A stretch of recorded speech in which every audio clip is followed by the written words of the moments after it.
গায়িকা হিসেবে সামনে আসছেন চিত্রনায়িকা শবনম বুবলী। জনপ্রিয় ম্যাগাজিন অনুষ্ঠান ইত্যাদি ঈদ আয়োজনে গান শোনাবেন নায়িকা, সঙ্গে থাকবেন সঙ্গীত শিল্পী ইমরান মাহমুদুল। আয়োজক সূত্র জানিয়েছে, পেশাদার কণ্ঠশিল্পী না হয়েও বুবলী অত্যন্ত চমৎকারভাবে গানটি গেয়েছেন। এর মাধ্যমে গান গেয়ে বুবলীর আত্মপ্রকাশ ঈদ ইত্যাদির অন্যতম বড় চমক হিসেবে ধরা হচ্ছে।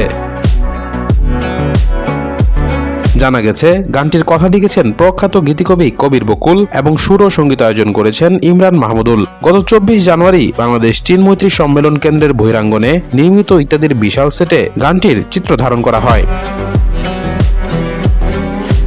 এর আগে ইত্যাদির মঞ্চে অভিনয়শিল্পী তাসনিয়া ফারিন, সিয়াম আহমেদ ও জান্নাতুল সুমাইয়া হিমির মতো তারকারা গান গেয়ে দর্শকদের তাক লাগিয়ে দিয়েছিলেন। সেই ধারাবাহিকতায় এবার বুবলী ও ইমরানের যুগলবন্দি দর্শকদের নতুন অভিজ্ঞতা দেবে বলে আশা করা হচ্ছে। জানা গেছে, ঈদের বিশেষ ইত্যাদি প্রচারিত হবে ঈদের পরদিন রাত 8টায় বাংলাদেশ টেলিভিশনের পর্দায়।